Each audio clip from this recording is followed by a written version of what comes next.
제가 기도하고 구역장 성경 공부 시작하겠습니다. 하나님 아버지 감사합니다.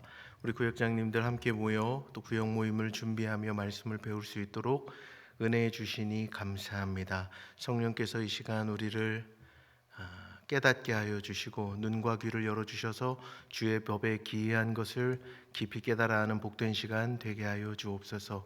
말씀의 꼴로 우리의 구역원들을 배부르게 먹이는 좋은 구역장님들 되실 수 있도록 은총의 은총을 더하여 주옵소서. 사역하며 섬기실 때 생활의 염려로 사역의 자리가 어려워지지 않도록 삶의 자리도 두루 지켜 보호하여 주시옵소서. 예수님의 이름으로 기도드립니다. 아멘. 오늘은 16과입니다. 64페이지입니다. 64페이지. 제목은 용서로 드러나는 복음의 능력 이렇게 되어 있는데요. 오늘의 키워드는 이제 스데반의 이야기를 하면서 미래에 대한 이야기가 키워드가 되겠습니다. 본문 말씀 사도행전 7장 54절로 60절까지의 말씀인데요. 한 절씩 교독하겠습니다. 그들이 이 말을 듣고 마음에 찔려 그를 향하여 이를 갈거늘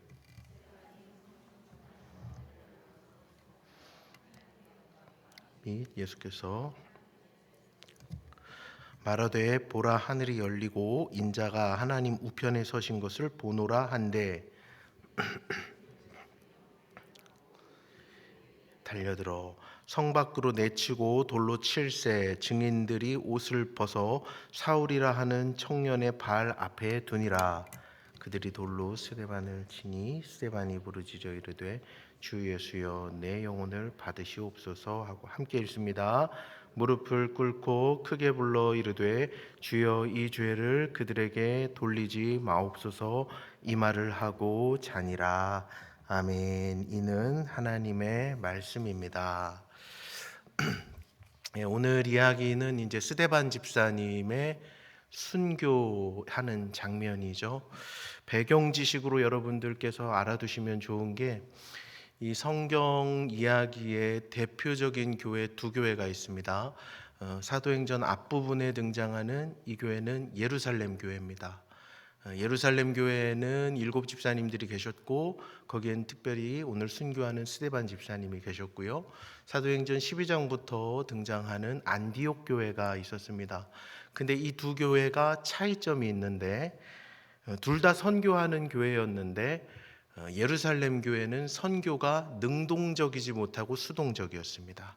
예루살렘 교회의 선교는 스데반 집사님이 순교하는 이 사건을 통해서 교회가 흩어지게 되는데 그 박해로 인한 흩어짐을 통해서 선교를 시작하게 되고요.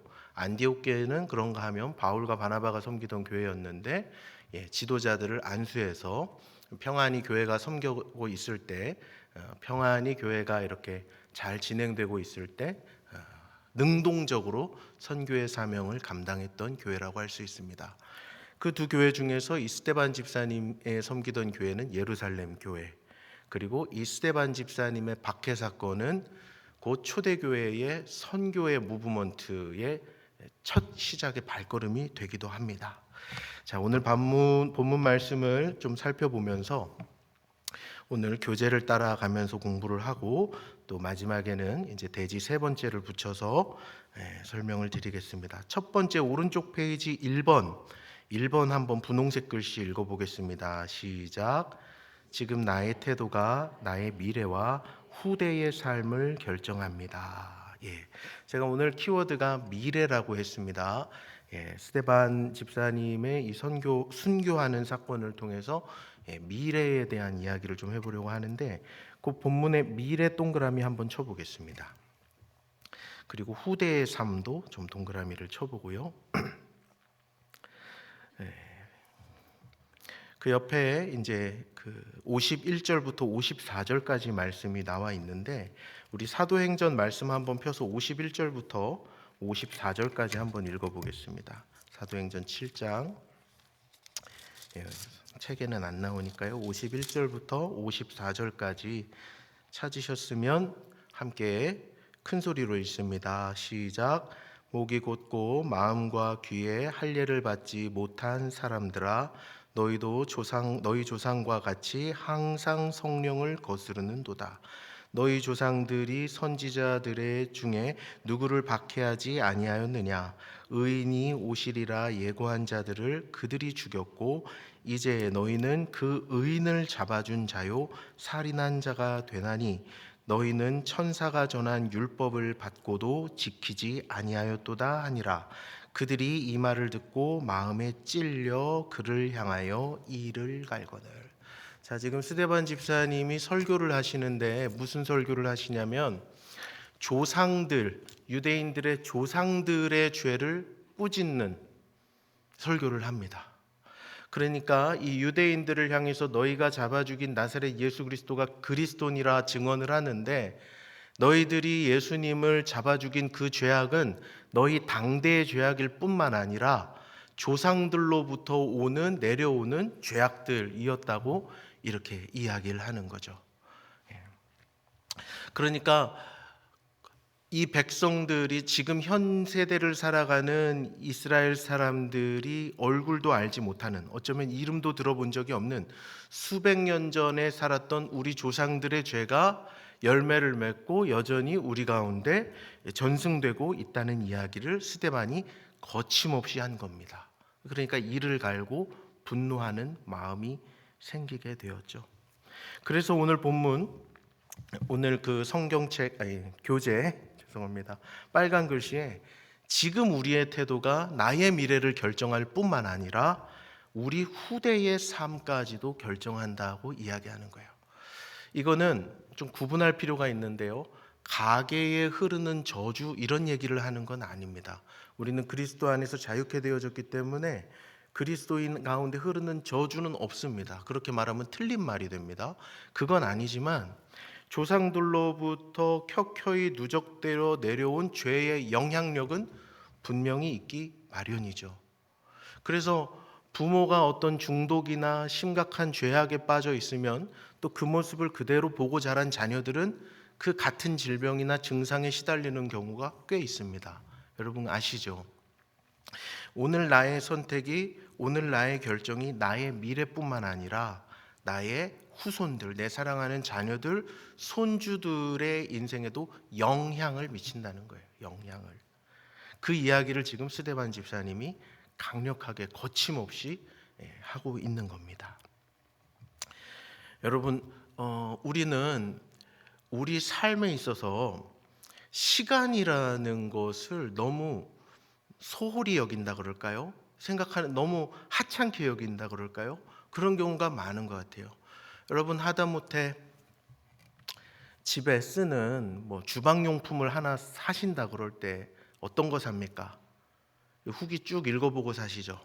한 달 만에 고장났어요 하면 사세요? 안 사죠. 절대 안 사죠. 그게 뭐예요? 오래 가는 걸 사잖아요. 하다못해 주방에서 쓰는 사소한 그 주방용품 하나도 오래 두고 쓸 것, 튼튼한 것, 끝까지 견고한 것을 사서 쓰는데, 당장 내일의 삶에 영향을 미치고 나의 미래에 영향을 미치고 나의 자녀들과 손주들에게 영향을 미치는 내 시간을 사용함에 대해서는 그런 분별력이 조금 떨어지는 것 같아요. 물건 살 때보다, TV 살 때보다, 옷 한 벌 살 때보다. 그래서 지금 나의 태도가 미래와 후대의 삶을 결정한다는 거예요. 그래서 이 스데반이 전한 복음, 회개의 복음이었죠. 너희 조상들이 예언자들을 그렇게 죽였고 지금 당대의 너희들은 예수 그리스도를 십자가에 못 박아 죽였다 하는 이 설교가 회개를 향한 초청이었으나, 죄를 돌아보고 주께 돌아오기를 권하는 설교였으나, 이들은 그 자리에서 회개를 거부했습니다. 그 1번의 검은 글씨 네 번째 줄 제가 읽어볼게요. 말씀 앞에서 마음을 열면 회개와 변화가 일어나지만 닫으면 멸망을 맞이합니다. 말씀을 거부하면 결국 하나님의 뜻을 받아들이지 못합니다. 이게 지금 스데반 집사님의 설교를 듣는 이들의 반응이었다는 거예요. 그래서 이게 첫 번째입니다. 지금 나의 태도가, 오늘 말씀 앞에서 하는 나의 반응이, 오늘 말씀 앞에서 살아가는 나의 하루하루의 시간이 켜켜이 쌓여서 나의 미래가 되고 나의 자녀들과 나의 후손들에게 영향을 미친다. 이게 첫 번째 대지이고요. 두 번째 빨간색 글씨 한번 읽어보겠습니다. 시작. 부활의 예수님을 바라볼 때 미래가 새로워집니다. 거기 또 키워드 미래라는 단어가 나왔습니다. 그리고 이 2절 위에다가 괄호치고, 이 2절의 대지를 괄호치고 이렇게 한번 써보겠습니다. 현실의 도전을 이기는 방법. 현실의 도전을 이기는 방법. 이 두 번째 대지에서는 그 이야기를 하는 거예요. 자, 55절부터 60절까지 읽으라고 되어 있는데요. 55절부터 60절까지 우리 또 한 번만 읽어보겠습니다. 시작. 말하되 보라, 하늘이 열리고 인자가 하나님 우편에 서신 것을 보노라 한데 그들이 큰 소리를 지르며 귀를 막고 일제히 그에게 달려들어 성 밖으로 내치고 돌로 칠세. 증인들이 옷을 벗어 사울이라 하는 청년의 발 앞에 두니라. 그들이 돌로 스데반을 치니 스데반이 부르짖어 이르되 주 예수여 내 영혼을 받으시옵소서 하고 무릎을 꿇고 크게 불러 이르되 주여 이 죄를 그들에게 돌리지 마옵소서, 이 말을 하고 자니라. 자, 제가 괄호치고 뭐라고 썼냐면 현실의 도전을 이기는 방법이라고 했습니다. 자, 미래를 위해서, 나의 자녀들과 나의 후손을 위해서, 나의 복된 미래를 위해서 말씀 앞에 순종으로 살아야 한다는 것을 모르는 분들은 우리 중엔 아무도 없습니다. 그런데 이것을 하려고 할 때 도전에 부딪히는데 우리를 가로막는 게 뭐냐? 현실이라는 장벽이에요. 현실이라는 장벽. 스데반 집사님의 현실이라는 장벽은 이 지금 설교 듣는 사람들의 대적하는 행동으로 자세히 묘사가 되는데요. 성경은 이걸 강조하고 있습니다. 54절에 보면 동그라미 치세요. 이를 갈거늘. 이게 스데반이 마주한 현실이었어요. 이를 갈거늘. 57절. 그들이 큰 소리를 지르며, 거기 동그라미 치세요. 귀를 막고 동그라미 치세요. 그에게 달려들어 동그라미 치세요. 성 밖으로 내치고 동그라미 치고 돌로 칠세. 죽을 때까지 하는 거죠. 스데반도 하나님 말씀을 증거하고 하나님의 말씀을 맡은 사람으로 주의 복음을 증거하려고 했을 때 어마어마한 현실의 벽에 가로막혔어요. 그리고 스데반이 당한 위기와 도전은 그의 목숨까지 앗아갔어요. 물론 우리가 하나님 말씀 앞에 반응하고 회개하고 살아가려고 할 때 스데반과 같이 당하는 핍박은 현재로서는 아마 없을 겁니다. 그죠? 우리가 하나님 말씀대로 살려고 할 때 누가 여러분 앞에서 이를 가시나요? 돌을 던지나요? 우리의 현실과는 좀 거리가 있는 얘기인데, 그럼에도 불구하고 우리도 다양한 현실의 도전 앞에 마주섭니다. 다른 사람들을 보고 비교하고요. 저 사람은 이렇게 안 살아도 잘 사는데 하는 거. 또 당면한 현실의 다급한 문제 때문에 하나님의 말씀을 멀리한다던가, 하나님의 말씀에 순종할 때 나에게 오는 경제적인 손해라든가 사회적인 손해를 감내해야 되는 어려움 때문에 그 순종을 주저하기도 하죠. 이런 것들이 현실에서 우리가 하나님 말씀대로 살아가지 못하게 하는 현실의 도전인 것입니다. 그러면 이게 현실의 도전을 이기는 방법이라 그랬는데 어떻게 스데반 집사님은 그 일을 가는 포악자들의 공포로부터 자유케 되고 극복할 수 있었습니까? 우리로 말하면 우리도 현실의 다양한 도전을 받는데 이거 어떻게 이길 수 있습니까? 예수님의 모델을 생각해야 되는데요. 예수님도 십자가에서 철저히 고난당하실 때 예수님께서 주목하신 한 가지가 있었습니다. 십자가에서 하신 말씀을 가상칠언이라 그러죠. 그 가상칠언 중에 반복되어 나오는 단어가 하나 있는데 아버지입니다. 아버지. 아버지여 저들을 사하여 주옵소서. 아버지를 부르시죠. 마지막에 숨 거두실 때 아버지여 나의 영혼을 당신의 손에 이렇게 하시죠. 또 엘리 엘리 라마 사박다니 하면서 아버지 부르시죠. 그러니까 현실의 도전을 이기는 방법은 바로 이거예요. 하나님을 주목하여 바라보는 것입니다. 55절 그 빨간색 보세요. 스데반도 성령이 충만하여 하늘을 우러러 주목하고 하나님의 영광을 바라봤어요. 예수께서 하나님 우편에 서신 것을 보았다고요. 하나님을 바라볼 때, 예수님을 바라볼 때 현실의 우리의 모든 도전들을 우리가 뛰어넘을 수 있습니다. 의지와 결단으로 이겨내는 게 결코 아닙니다. 자, 여기서 한 가지 설명을 드리면, 예수님이 지금 하늘 보좌 우편에 서 계신 것을 봤잖아요. 우리 이거 설교에서 스데반의 순교를 기뻐하시고 반가워하시고 고마워하시는 감격하신 예수님이 보좌에 앉아 계실 수 없어서 일어나서 환영하시는 거다, 이런 설명 들어보셨죠? 못 들어보셨습니까? 예, 그런 설명도 있고요. 그런데 사실은 이거는 예수님이 그 보좌 우편에 서 계시다는 그게 이제 중요한 맥락인데, 이건 뭐냐면 대제사장의 사역을 의미합니다. 대제사장이 보좌 옆에 지성소에서 서서 섬기는 내용들이 율법서에 강조가 되거든요. 그러니까 예수님 하나님 보좌 우편에 서 계신다는 말은 우리의 영원한 대제사장이 되신다는 거예요. 그 대제사장께서 십자가에서 먼저 하나님의 뜻을 받들며 하나님 앞에 가 계신 것, 그것을 바라볼 때 스데반이 현실을 맞서는 용기와 믿음을 얻게 되었다는 것이죠. 그래서 이게 두 번째예요. 하나님 말씀 앞에 회개하며 따라가며 나아갈 때 많은 현실의 도전이 있는데 어떻게 이기는가? 하나님을 주목할 때 이겨낼 수 있다, 이겁니다. 그렇다면 세 번째는 이제 책에 없습니다. 세 번째는 제가 전달 드리는 건데, 세 번째는 3번 쓰시고 적용, 이렇게 쓰겠습니다. 적용이라고 쓰시고, 무엇을 새롭게 할 것인가, 이렇게 적어 보겠습니다. 무엇을 새롭게 할 것인가.